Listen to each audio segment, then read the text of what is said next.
So good afternoon mga master, welcome back. At magbabalik vlog po tayo mga master. So this time, magpo-focus ako ngayon sa beta kasi yun yung magiging project ko. So mag-umpisa tayo mga master dito sa nakuha kong breeding pairs na napanalunan ko sa isang breeding group sa Thailand. So isa dito yung Red Dragon, Red Dragon Snow, Red Mississippi, tapos Samurai, Black Samurai, AOC na yellow base, tapos ito yung binagay sa akin na free na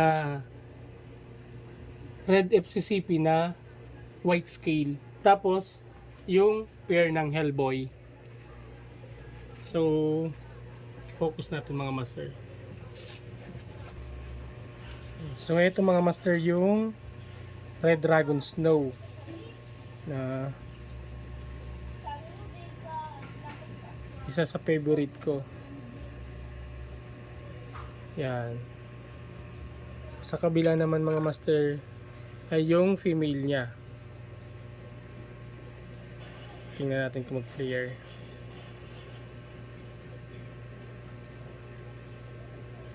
Yan. Yan yung female.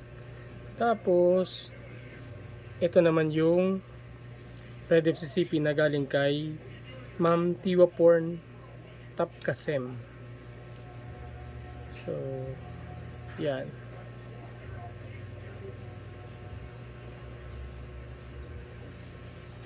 Yan. Then, ito naman yung female niya. I-condition mga master kasi kakatapos lang itong i-breed. Tapos dito naman mga master ay yung Black Samo.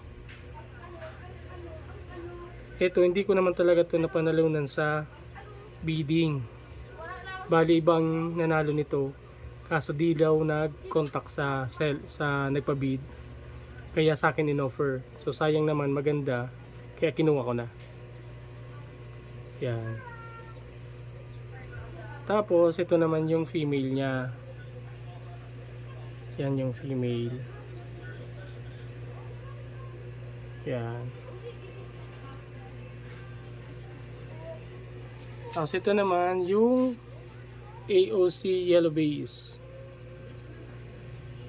Ito, alam nyo naman mga master na favorite color ko is yellow. Yan. Yan.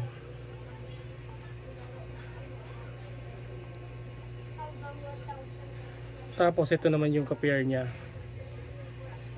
Yan.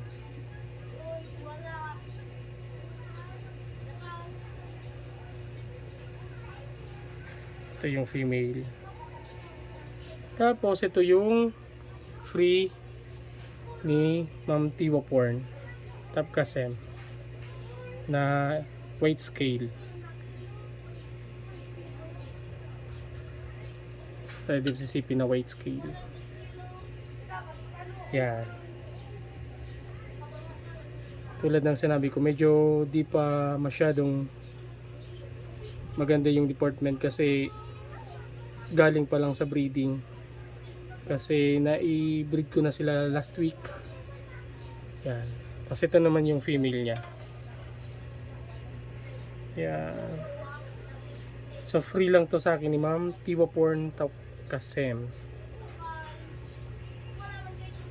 Yan. Tapos yung Hellboy.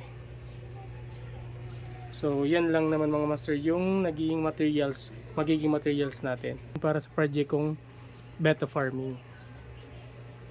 So another look.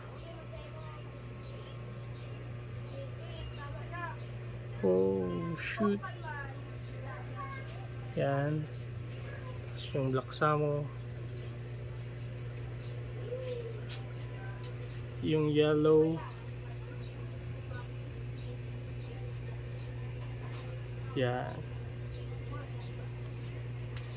Tapos yung white scale.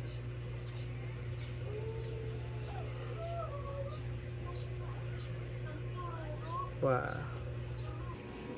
So, ito lahat mga master yung magiging breeder ko sa project ko ngayon. So, ngayon mga master, hanggang dito na lang siguro muna yung magiging vlog natin.